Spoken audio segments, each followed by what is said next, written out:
bago niyong kasalo sa almusal. Tol! Ang inyong kaangkas sa biyahe. Tol! Kasama mo sa trabaho. Tol! Ka-jam ninyo sa umaga. Tol! Tolentino Online. Kasama ang mga tol ng bayan, Secretary Francis Tolentino at Miss Wayne Hidalgo. Narito na ang Tol! Tolentino Online.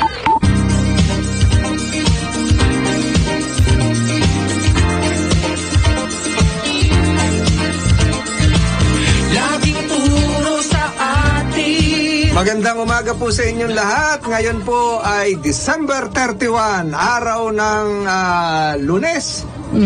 Kahapon, ano ba nga po, Rizal Day. Oo, at tayo po ngayon ay nandito sa isang special edition natin, special episode ng Tolentino Online. Ito po Secretary Francis Tolentino.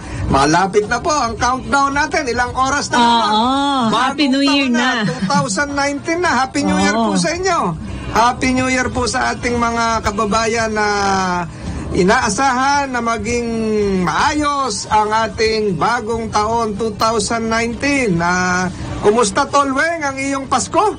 Mais naman. Oo, nagpasko sa Antipolo si Tolweng at namigay ng mga regalo sa kanyang mga inaanak. Natatandaan mo, Tolweng, nung Pasko ay tayo in-interview natin si Assistant Secretary Eric Tayag. Kung natatandaan nagbilin siya dun sa mga pagkain. 4 na oras lang. 4 na oras lang.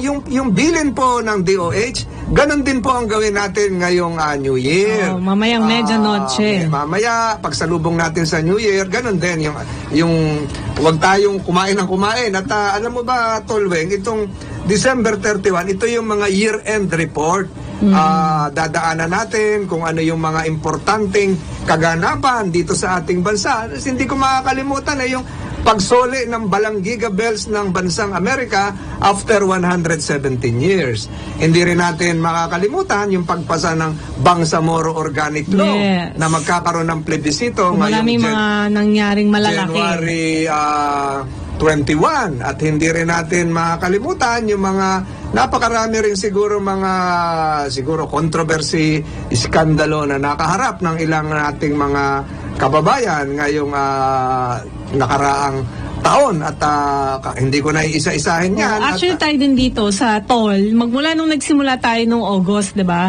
Marami na rin tayong na-discuss ng mga issue, marami tayong mga na-interview. Napalitan yung speaker, si Speaker Alvarez, pumalit si Speaker GMA, at napakarami na nadaanan ng ating bansa. Subalit, alam mo, Tol, ito yung pinaglalaban ko ngayon.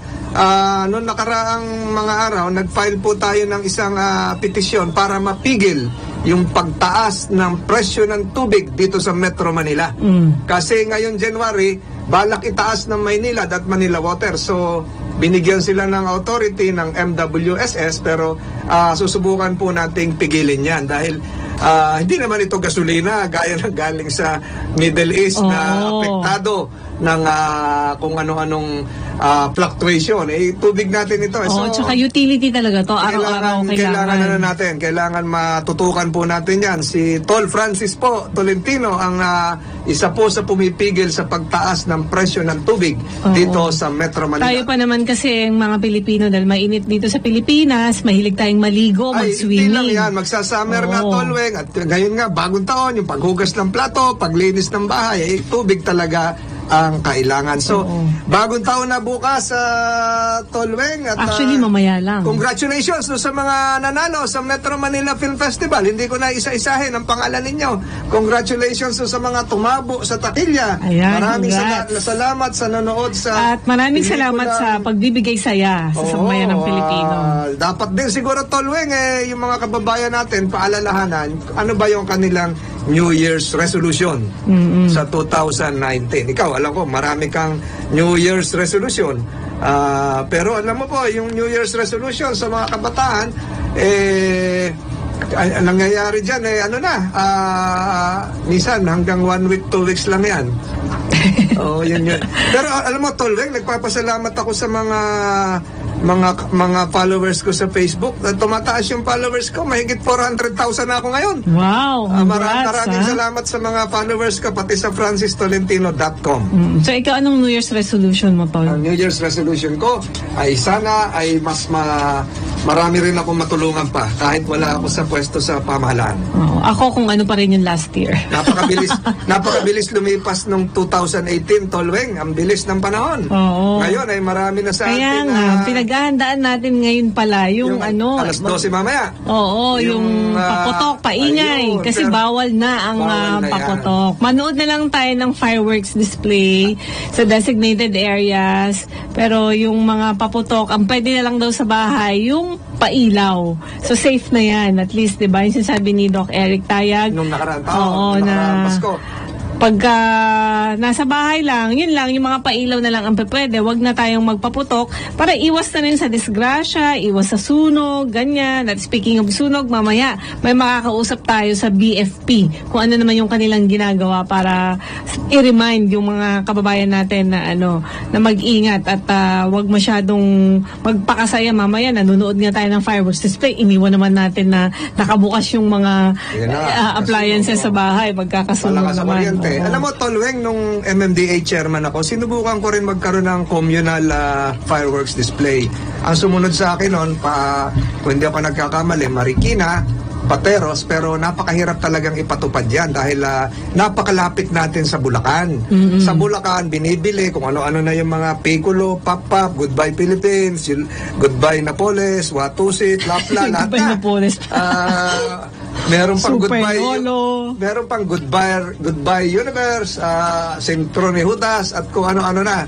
So napakalapit natin kaya ang hirap talaga kahit anong ibilin ko noong panahon ko sa NCRPO, nahirap mag-checkpoint. So ang solusyon talaga diyan sa source. Pero kawawa din naman yung yung industriya ng firecrackers, no? Kasi bumaba daw yung kanilang sales na ganyan binawal na hindi katulad noon. Pero ang kapalit naman yan ay yung health naman ng ating mga kababayan. At saka yung ating environment. Ang daming napuputulan ng daliri. Narating ko yung factories niyan. Nung araw, naglibot kami ng kapulisan. Naikot ko yung, nakakatakot yung iba. Pero pinakita sa akin, isang kariton puno. Akala ko, tindang buko. Nung inalis yung sakong taklob, hindi ko alam kung anong tawag doon. Parang dinamita na. Kasi laki ng buko. Pag pumutok sa ilalim ng kotse, talagang lilipad daw yung kotse. Nakakatakot na yun. Bilog siya, kasi laki ng buko, pero sobra na yung sobra na yun. Hindi na yun hindi na yung pang New Year celebration. Na yun?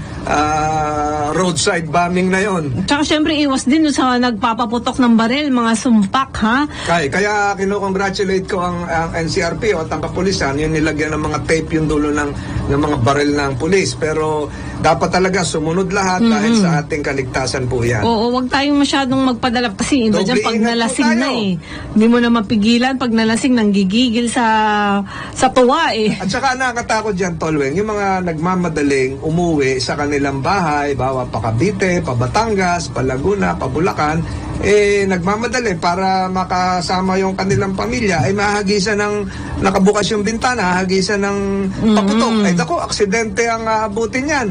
Nakakatakot po yan, dobleng aksidente yan. Minsan hindi sinasadya, nagpuputukan sa gitna, talagang delikado sa mga kaya palagay ko mamaya medyo malaki ang role ng ating barangay para sa pag-monitor doon sa mga kanilang mga lugar, doon sa mga siyempre meron dyan talaga hindi mo mapipigilan magpapaputok at magpapaputok yan sa kanilang bahay o sa labas ng bahay nila o sa kalye. So ano kaya ang gagawin kapag ka nahuli ka na nagpaputok ka? Araw ba ng New Year ikaw i-apprehend, ikukulong ka, ganun? Yun, diba? So talagang doble ingat po tayo. Magbabalik po ang ating ang ating programa. Isa munang patalastas. Ito po ang Tolentino Online. Tolentino Online. Kasama ang mga tol ng bayan, Secretary Francis Tolentino and Miss Weng Hidalgo.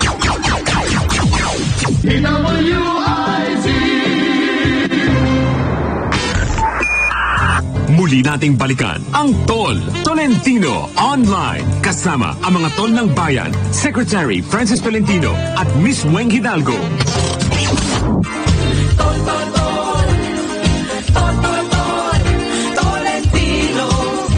Tolentino.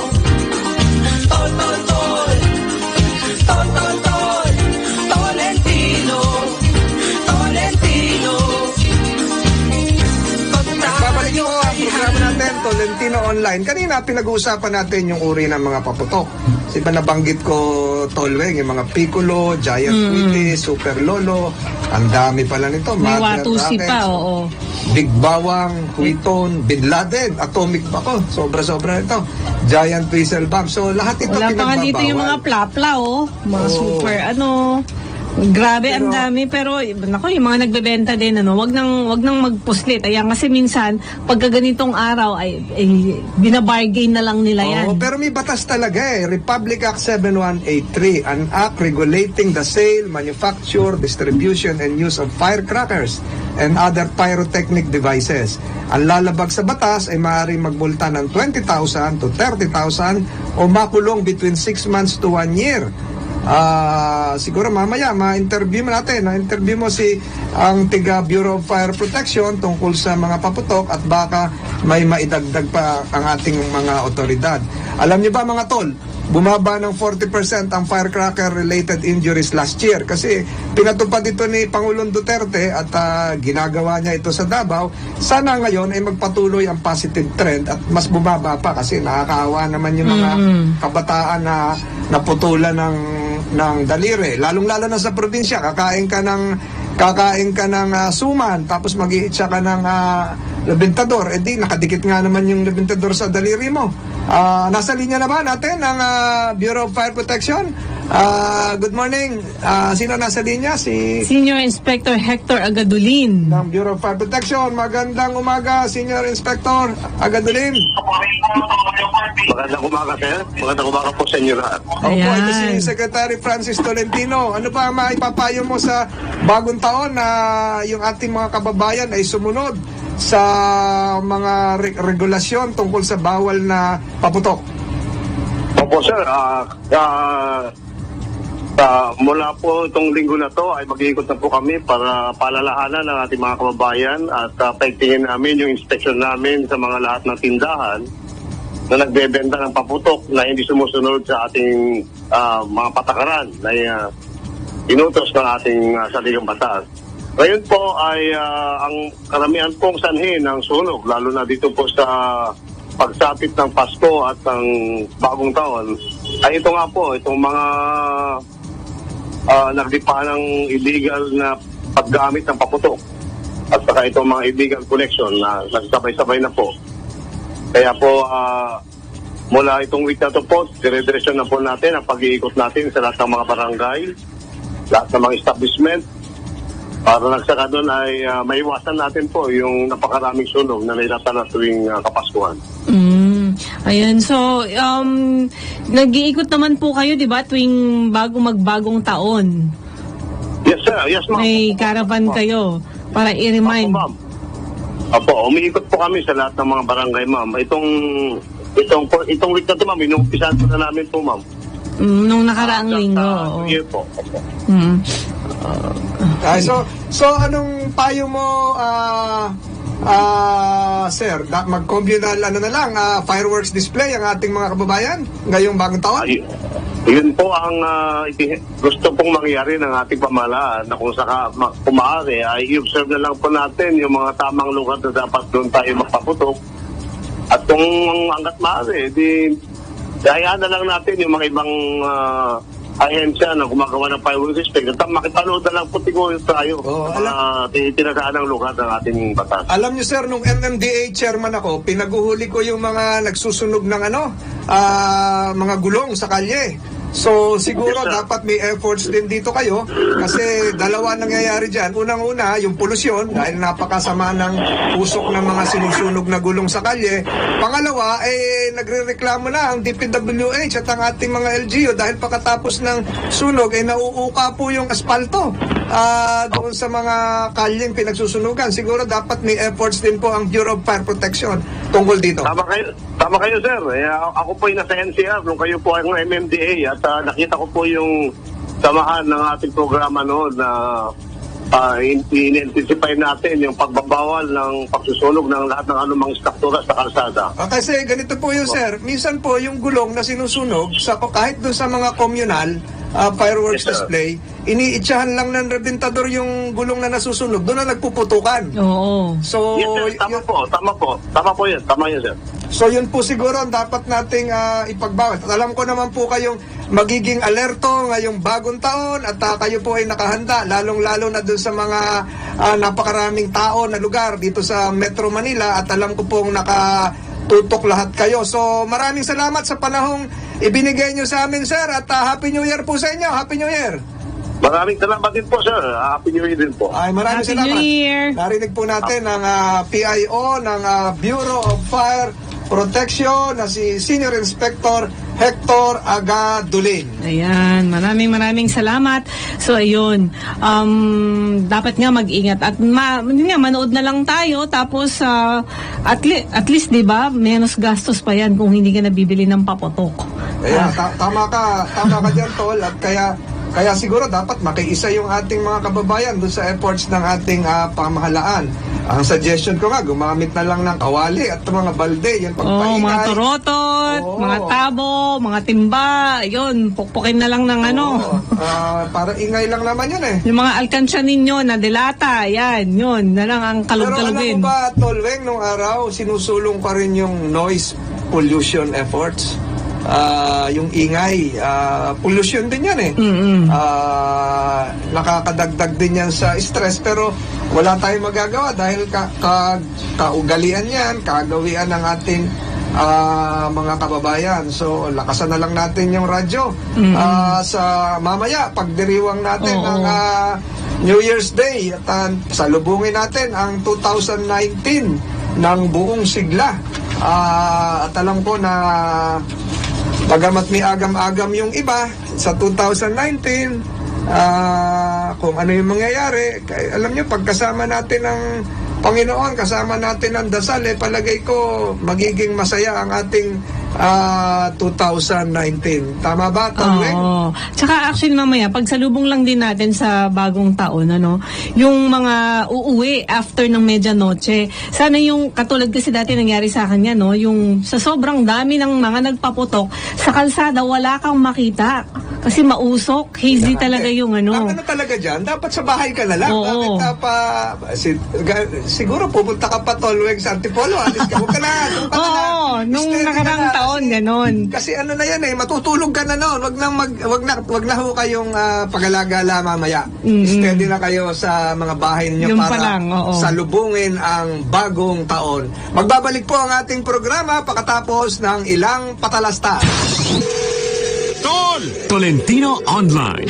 Kasama ang mga tol ng bayan, Secretary Francis Tolentino and Miss Weng Hidalgo.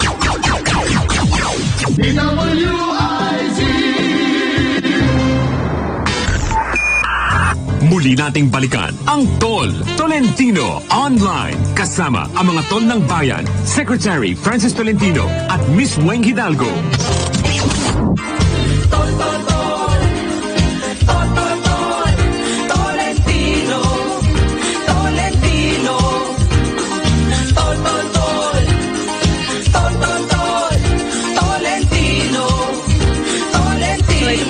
Tolentino Online. Pansamantala lang po lumabas si Tol Francis. Gusto nyo bang malaman ang inyong horoscope for 2019? Itong horoscope po, ano lang po ito parang hindi naman siya talaga kailangang sundin o hindi naman talaga siya 100% na totoo na mangyayari o ano. Pero pwede lang ito maging gabay. Ayan. So dito sa hawak ko ngayon, gusto nyo bang malaman? Ayan, para sa mga Aquarius, sabi nga niyan, dinidescribe lang naman sila dito. Ayan, trustworthy daw ang mga Aquarius, attractive, great kisser, one of a kind, loves being in long-term relationships.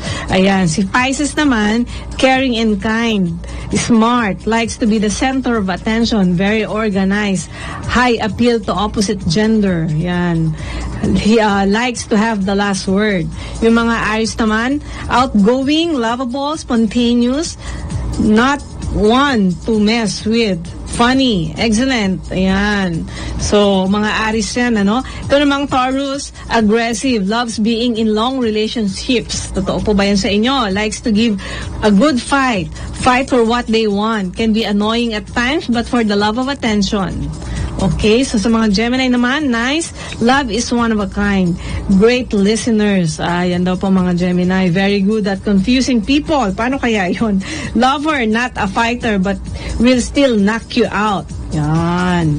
So, mga Cancer, ito yung mga pinanganak ng June 21 hanggang July 22. Aba, nakalagay dito, most amazing kisser, very high appeal. A Cancer's love is one of a kind, very romantic, most caring person you will ever meet in your life. Oh, so pang mga ganyan parang gusto mo na lang maging partner, Cancer. Ito namang Leo, great talker, attractive and passionate, laid back. Usually happy, but when unhappy, tend to be grouchy and childish. Ito naman, yung mga Virgo na pinanganak ng August 23 hanggang September 22, dominant in relationships. Aba, paano kung babae siya? Someone loves them right now, always wants the last word, caring, smart, loud, loyal, easy to talk to, everything you ever wanted, easy to please, a pushover. Yan, loves to gamble and take chances. Ayan, yung mga Virgo. Ang mga Libra naman, nice to have everyone they meet. Their love is one of a kind. Silly, funny, and sweet. Have own unique appeal. Most caring person you will ever meet. Ay, pares lang sila nung isa. Pares sila nung Cancer. Ito namang Scorpio, extremely adorable, loves to joke, very good sense of humor, will try almost anything at once, loves to be pampered, energetic, predictable. Ayan, daw yung mga Scorpio na pinanganak mula October 23 hanggang November 21. Ang mga Sagittarius naman, spontaneous daw, high appeal, rare to find, great when found, loves being long relationships. So marami naman pala silang who loves to be being in a long relationship. So much love to give. A loner most of the time. Ganun ba? Loses patience easily and will not take a crap. Ayan. Wala naman sigurong gustong mag-take a crap. At ang ating Capricorn, December 22 hanggang January 19, malapit na ang kanilang panahon na nila ngayon, mga Capricorn. Love to boss, nice, sassy, intelligent, sexy. Meron yata akong kilalang hindi. Joke lang. Grouchy at times and annoying to some. Lazy and love to take it easy, but when they find a job or something they like to do, they put their all into it. Ayan. Yan daw yung sa Chinese horoscope. Diba? So, eto naman, pagtuunan natin ng 2019, paano ba ang plano ninyo ngayong 2019? Ano ba ang New Year's resolution ninyo? Gaya ng pinag-uusapan namin kanina ni Tol Francis, diba? Kung ano yung New Year's resolution ninyo, sana, ang New Year's resolution ko, sana matupad ko na yung New Year's resolution ko last year. Ganyan lang pala yung paulit-ulit, no? So, ayan, kung ang New Year's resolution ninyo ay kapareho lang nung last year, ibig sabihin, kailangan nyo pa pong i-push kung ano talaga yung gusto ninyong mangyari ngayong 2019, diba? Kung kayo po ay naghanap ng trabaho nung nakaraang taon at hindi pa nagkakaroon ng trabaho, ngayon, bukas na bagong taon na, siguro mas palakasin pa natin ang ating determinasyon para sa paghahanap ng trabaho. Dadating yan, ibibigay yan kung yan ay para sa atin. So sinasabi dito, kayo po ba'y naniniwala sa Chinese calendar? Ang 2019 is a great year to make money and a good year to invest. 2019 is going to be full of joy, a year of friendship and love for all the zodiac signs. An auspicious year because the pig attracts success in all the spheres of life. Kasi sa Chinese calendar, ang 2019 sa Feng Shui year ay Earth Pig. Ayan. Lucky symbols. Pig. So, sikat ngayon si Peppa Pig. Si Mommy Pig, si Daddy Pig, at si George, nakapatid ni Peppa Pig. O lucky numbers daw, 4, 6, at 8. Ang lucky colors for the year, yellow, gray, brown, at golden. Gold siguro to.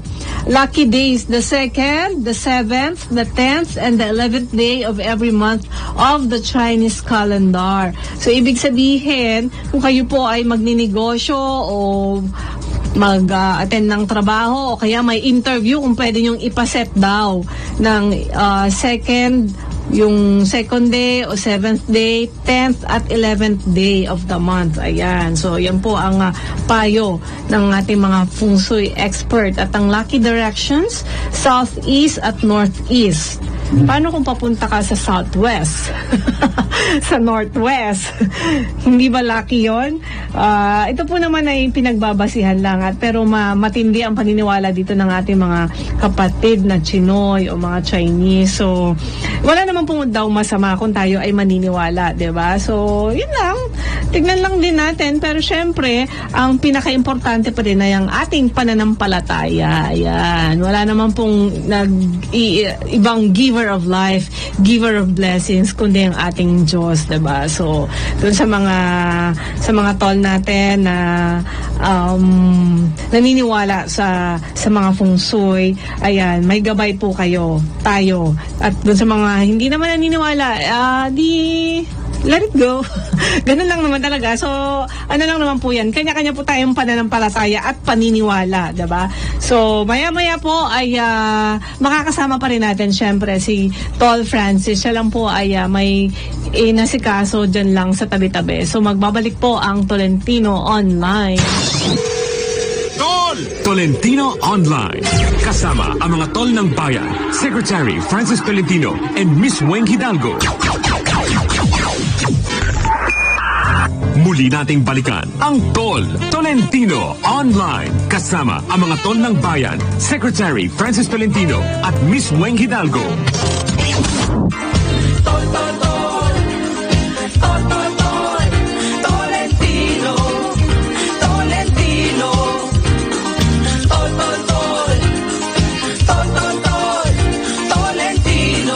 Ito pa rin po ang Tolentino Online. Pag-usapan naman natin ng fashion sa 2019. Dito sa nakikita ko sa internet, makulay ang mauusong fashion, pananamit sa 2019 at saka yung medyo maluluwag yung bandang pang ibaba, yung mga dress, tapos yung mga pantalon, uso na naman ang high waist. Uso na naman yan. Di ba dati joke yan na pag mataas yung bewang mo, yung kung paano yung mga lalaki paano kukuha ng wallet, hindi daw pababa sa likod, kundi manggagaling sa shoulders, sobrang taas ng bewang. Pero dito parang gano'n na ulit, uso na naman ang high waist, tapos ito nga yung medyo flowing yung dress, flowing yung bandang ibaba. Ayan. Yung mga hairstyle naman, parang uso pa rin yung wavy hair na medium length lang sa mga babae. Diba? So, ayan. So, abangan na lang po ninyo yan. Ipapalabas naman po yan sa social media at sa mga telebisyon kung ano yung mauuso. At kung gusto syempre nating makiuso, abay, sundan na natin yan. Pero yung mga, payo ko dun sa mga mahilig mamili ng damit, diba? Yung bumabalik lang yung trend. Bumabalik lang yung uso dati na nauuso ulit ngayon, katulad nung dating nauso yung flare, yung pants nung 70s, diba? Ngayon parang bumabalik na naman siya, tapos yung medyo maluluwag yung pang ibaba. Naalala ko nga, sabi ko may mga damit akong ganun dati na ipamigay ko na, tapos babalik lang din pala. So bibili ka na lang ng bago, yun. So sayang, pero syempre tayo na mga hindi naman tayo mga pakrat, yung nag-iipon lang ng mga lumang gamit, tapos hindi naman na pinapakinabangan or ginagamit. So wag ganon. Sabi nga nila, baka pag nagkasunog doon sa bahay ninyo, madaling mag-layup dahil sa mga lumang gamit na nakastock lang dyan, lalo na yung mga papel-papel. Itago lang po natin, ayan, yung importanteng mga dokumento. Ngayong sana nga, kung ngayong mag-January na, mamaya lang madaling araw alas 12, pagsapit ng alas 12 in punto, January na.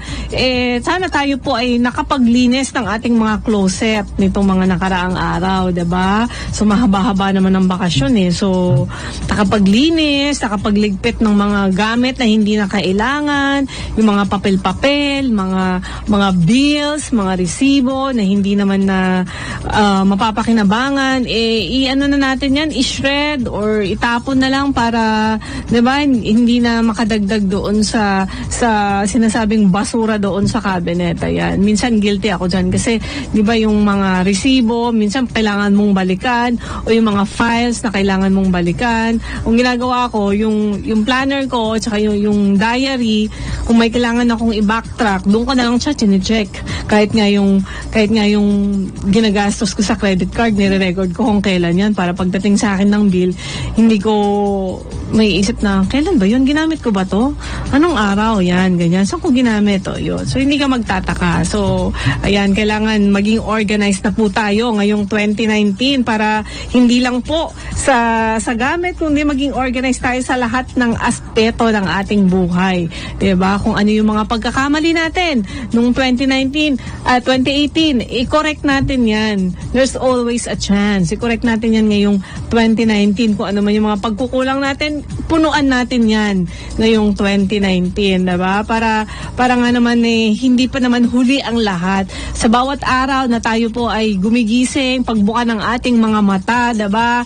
O mamaya lang pagtulog natin, pagkatapos ng medianoche, matutulog tayo January 1 na, diba? So gigising tayo January 1 na rin. So magpasalamat tayo kapag naibuka pa natin ang ating mga mata dahil nabiyayaan pa tayo ng panibagong buhay na tayo po ay pinaabot pa ng 2019, diba? Araw-araw yan. Hindi naman po natin dapat kalimutan na magpasalamat sa ating Panginoon na nagbibigay sa atin ng buhay araw-araw. Yun naman po yung sinasabi natin, diba, na hinihiram lang naman natin tong buhay na to. At dun sa mga mahal natin sa buhay na namayapa na o na nauna nang nagpaalam, syempre ipagdasal po natin sila. Huwag natin silang kakalimutan, di ba? Kasi minsan nga, kahit nga yung mga kaibigan mo, ganyan, yung pagkawala na, nakalimutan ka na, di ba? So, huwag natin silang kalimutan, naging bahagi naman sila ng ating buhay, yung mga nakalipas na taon, di ba? So, yan, habang tayo po ay nabubuhay, kailangan dire-diretso ang ating pagpapasalamat. Yan. So, eto, may pahabol dito na fashion trends ng 2019. Sabi sa www.com, built-in layering daw on the damit, saturated colors, clinched tailoring, mixed florals, ayan, kaya makulay. Khaki, 90s matching sets, ganun ba? Sabi ko na, babalik lang talaga yung fashion Shimmer, graphic stripes, at poppy plaids, yan. Tapos sa Cosmopolitan naman, ang sabi ay tie-dye, okay, bike shorts, one cold shoulder. See-through plastic coats, mixed prints, red hot looks, neons, update and sapphire jacket, tonal dressing, colorful fringe, capes, crochet, red and pink pieces, Bermuda shorts, checks, feather details, sheer bottoms, leopard spots, zebra prints, at pattern suits. Itong mga to, lahat ito makikita mo sa Europe o sa US, diba? Pero minsan kasi dito, hindi naman applicable sa Pilipinas yung mga damit dito dahil mainit, diba? So, tsaka hindi naman natin nagagamit yan sa ordinaryo o pang araw-araw lang, diba? So, yung mga iba pang party, ganyan. So, syempre tayo, pag manamit naman tayo, ibagay din natin sa araw o sa okasyon o doon sa pupuntahan natin, diba? So, lang po, syempre, guide lang yan. Yung mga medyo laid back, ano pa rin yung mga yan? They would still stick with their jeans and shirts. Ayan, yung mga simple lang, lalo na yung mga nagmamadali. Ayan, yung makapagsuot lang, ganyan, suot na yung maong, suot na yung t-shirt o anong blouse dyan, tapos o kaya shorts lang, tapos t-shirt, go, diba? So dun sa mga hindi mahihilig sa fashion, okay na sa kanila yung mga black na slacks, ganyan, tapos colorful na pang itaas, ganun. So, pero syempre, hindi naman masamang makiuso, diba? Pero ibagay din po natin sa lugar. At syempre, ibagay sa edad. Naman na, na magpakasasi kung medyo hindi na babagay kay Lola. Oh. So, yun lang po yun, di ba? Kasi meron iba dyan na uy, tignan mo si Lola, ganyan. Pero bakit? Bakit ba? Kanya-kanyang trip. Walang basagan ng trip, di ba? Kung gusto niyang umuso, wala namang masama. Hindi lang naman para sa mga bata ang pakikiuso, di ba? Sa lahat po ng edad yan. Walang pinipiling edad at walang pinipiling henerasyon ang pagsunod sa fashion, mapabuhok man yan o sa pananamit o sa makeup, 'di ba? At syempre pati sa sapatos, ganyan. Pati din sa mga lalaki, 'di ba? Dati, kailan mo yun? The other year ba yun? Yung usong-uso yung undercut. Ngayon hindi na masyado, 'di ba? Parang clean cut na yata yung uso ngayon eh. Pero may mga lalaki din na nagpapakulay na ng buhok. So, abangan natin yan. Mas maganda kasi yan eh. Ito, sinasabi ko lang sa inyo, naririnig nyo lang sa radyo. Pero syempre, mas maganda yan pag titignan natin yan sa TV o sa internet. Tolentino Online. Kasama ang mga tol ng bayan, Secretary Francis Tolentino and Miss Weng Hidalgo.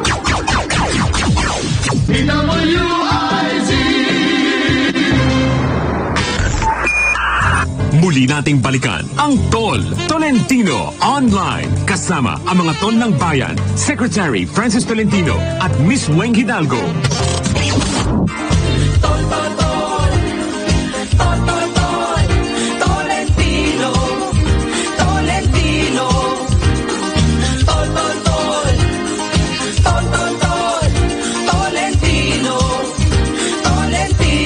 Ayan po, nagbabalik pa rin ang Tolentino Online. No? Pag-usapan natin pa rin yung 2019, no? Mula dun sa Metro Manila Film Fest nung nagdaang Pasko. Ito, yan. Siyempre, pagpasok ng January ng 2019, aabangan naman yung ibang pelikula, mapa foreign movie man yan o Filipino movie. Pero siyempre, marami na dito yung mga nag-aabang na, di ba? Andyan yung magkakaroon daw ng Toy Story 4. Toy Story 4, diba? Magkakaroon na. Ano kayang konsepto ng pelikulang yan ngayon, diba? Yung 1, ano ba yung 1? Yung pala yung mga si Buzz at saka si Woody. Tapos yung sa 2, may mga dumating na mga cowboys. Sa 3, meron silang mga yung ipinamigay na sila dahil college na si Andy, yung kanilang toy owner. So ngayon, sabi, ang aabangan ngayong taon din ay ang Eli Escape Room, Dog's Way Home, Replicas, Arctic Dogs, ayan. So meron ding Jacob's Ladder, The Lego Movie 2, yun pa ba? Chaos Walking, meron tayong Captain Marvel, ayan, sa March daw yan, diba? Yan yung maraming mga inaabang-abangan. The Beach Bomb, Greyhound, The Informer, okay, tapos meron ding mga The Best of Enemies, After, Breakthrough, Hellboy, Little, Missing Link, dami. So, itong mga to kasi, na-shoot na to last year. Diba? So, syempre, tumatagal lang dun sa mga editing dahil may mga special effects, ganyan. Meron pa dito, Detective Pikachu, Ugly Dolls. Meron ding Godzilla, King of the Monsters, Rocketman, ano pa to? Dark Phoenix, meron ding, Men in Black, Untitled.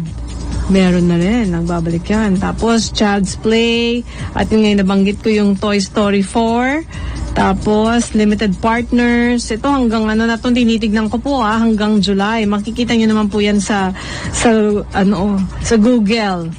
Merong Dora the Explorer na movie. Tapos, New Mutants. And then, Untitled Fast and Furious spin-off. Meron ding Angry Birds Movie 2. Diba? Ang daming aabangan. Meron ding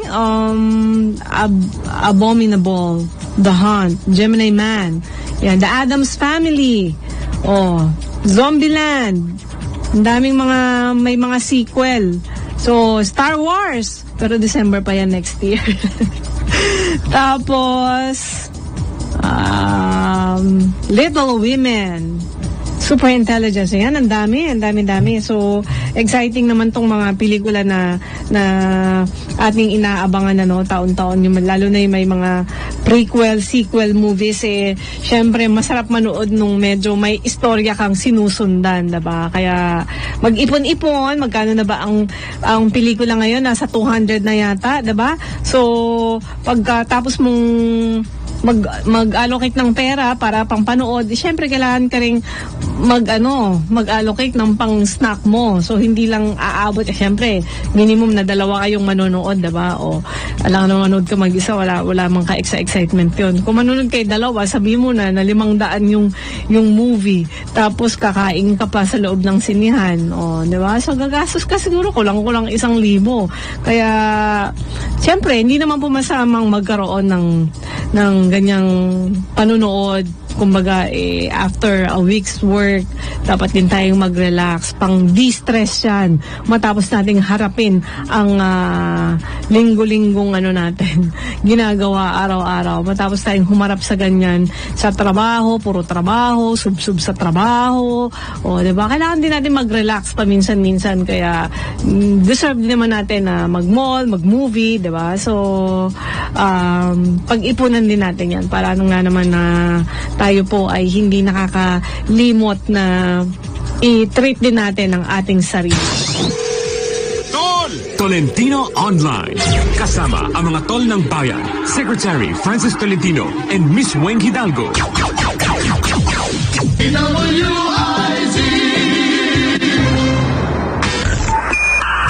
Muli nating balikan ang Tol Tolentino Online. Kasama ang mga tol ng bayan, Secretary Francis Tolentino at Miss Weng Hidalgo.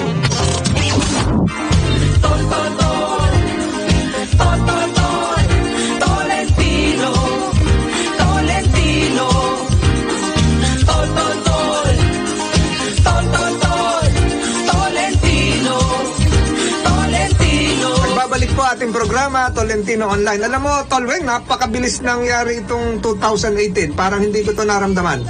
Ang bilis na dumaan ito. Oo nga parang from being a secretary, tapos nag-file ka. Oo, tapos na kaagad. Kandidato na naman ulit. Kampanyahan na naman sa... Try again. February 19, pero ang sinasabi ko noon, Tolweng, nanalo naman talaga ako. Nanalo ako noon, sabi ni Tito Soto, number 11 ako. Alam mo ba na 0 daw ako sa 816 municipalities? So yung mga mo ngayon, yung mga supporters mo, hindi na siguro papayag na mangyari ulit yan. Ang kailangan lang naman natin, malinis na halalan. Nakakuha rin ako ng, hindi sa pagyayabang, 13 million votes. Marami rin yun. So, yan ang aabangan talaga sa pagpasok ng 2019. Sigurado, magiging maingay na. Si Erap naging presidente, 11 million votes lang ata. Takbo niya. Yung mga panahong yan, pero ganun talaga. So, itong labang ito, sana makapili ng tama yung ating mga kababayan, pero ang inaasahan natin sa bagong taon ay yung mas masiglang ekonomiya para sa ating bansa.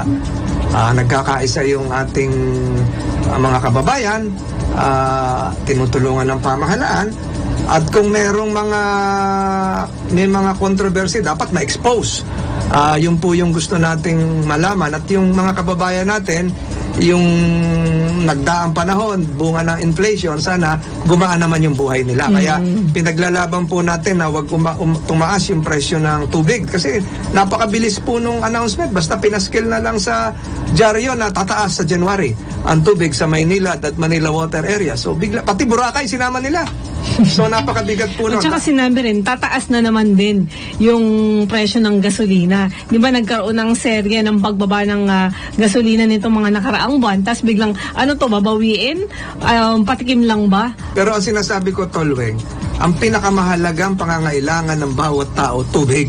Yes. Mawalan ka na ng kuryente, mawalan ka ng gasolina, wag lang tubig. Kasi pag hindi ka nakainom ng tubig, mamamatay ka. Correct. Sinasabi nga, di ba, kahit hindi ka kumain ng 3 araw basta may tubig. Tubig ang pinaka-importante. Bawat isang Pilipino nangangailangan tubig, pansaing, panluto, panlaba, panligo, pandilig. Kung tataasan yung presyo ng tubig, dapat nagkaroon ng public hearing yan Dapat din, yung tubig, hindi lang affordable, kung hindi, yung tubig ay potable. Yung hindi ka magkakasakit sa tiyan. Mamaya, ang talagang pangangailangan ng mga kababayan natin, tubig. Yung mga bumbero natin, tubig. Pagpatay ng mga apoy. Correct. Pagkapula ng apoy sa mga sunog. Sa mga paputok mamaya. Yung Panlinis. Lahat po yan, tubig ang kailangan. Kaya, wag naman sanang matuloy ang pagtaas ng presyo ng tubig ngayong 2019 dahil napakahalaga po ng tubig. At saka yung mga umiinom sa bottled water, pag umiinom minsan, mga uma-attend ng mga party, uma-attend ng seminar, kalahati pa lang, iiwan na. Itatapon na ho yun. Sayang yung ano. So ngayong bagong taon, pagpasok ng 2019, hinihikayat natin lahat na magtulungan. Alam mo, pagdating ng 2019, bayaran na naman ang buwis. At pagpasok ng 2019, napakarami na ng mga haraping problema. So, ang hiling ko po, kilatisin natin yung mga kandidato natin ngayong 2000. Kilalaning mabuti. Yung background nila, ano na bang nagawa nila, yung mga nagbabalik, no? Kilalaning mabuti at alamin kung ano yung mga nagawa nila dati. Hindi lang popularity contest. Correct. Oo, kasi kung popularity contest, binibining Pilipinas na lang. Hindi na yung sinisiraan ng binibining Pilipinas. So, alam mo, Tolweng, napakabilis ng oras natin.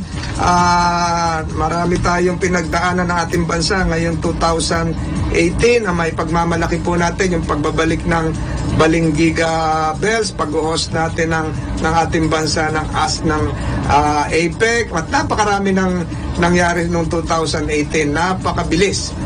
Napitas sa kalendaryo yung 2018 at naway maging maunlad ang ating bansa ngayong 2019. At sa pagpasok ng bagong taon, bagong buhay. Yung mga New Year's resolution ninyo, ihanda nyo na yan. Dapat sundin yan. Ipagdasal po natin ang ating bansa na umunlad, ang magkaisa po ang ating bansa. At lalong-lalo na, 21 days from now, merong plebisito sa Bangsamoro. Kung aprobahan sa ARMM region, yung Bangsamoro organic law. Matagal na rin yung pinakahihintay ng mga kapatid natin Muslim. Makakatulong din sa ating kapayapaan bilang isang bansa. So, 101 million Filipinos na po tayo. Inaasahan po natin na maligayang masagana ang bagong taon para sa 101 million Filipinos. Grabe, no? So, Tolweng, lumalaki ang pamilya nating mga Pilipino. Magkita-kita muli tayo sa susunod na Lunes para sa Webes, Tol. Webes pala, I'm sorry. Webes, alam na, umiiwan sa Webes ay January 3. Birthday ko po sa January 3. Mga Tol, sa mga sumusubaybay, imbitado kayo kung gusto niya, malayo lang. Saan? Happy New Year po sa inyo sa Tagaytay. Happy New Year po sa inyo sa lahat na sumubaybay sa ating programa ngayong December 31, 2018 edition. Mamaya ay bagong taon na. Ilang oras na lang, bagong taon na, sasalubungin po natin ang 2019 ng buong sigla. Ito po si Secretary Francis Tolentino, nagpapaalam na sa inyo at bumabati sa inyo lahat ng Happy New Year. Naway maging masagana ang bagong taon. Hindi lang lahat na nakikinig, lahat na nagfa-follow po sa atin. Sana po maging maunlad at mas masigla ang ating 2019. Maraming salamat po sa mga sumubaybay. Si Francis Tolentino po ito, ang inyong Tol. Kasama po si Tol Weng Hidalgo at lagi pong nagbibilin sa inyo. Mag-ingat po sa lahat ng ating gagawin at happy 2019 sa ating lahat. Happy New Year po sa inyo. Happy New Year. Happy New Year. Happy New Year.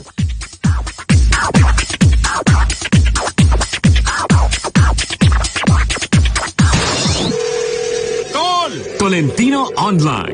Kasama ang mga tol ng bayan, Secretary Francis Tolentino and Miss Weng Hidalgo.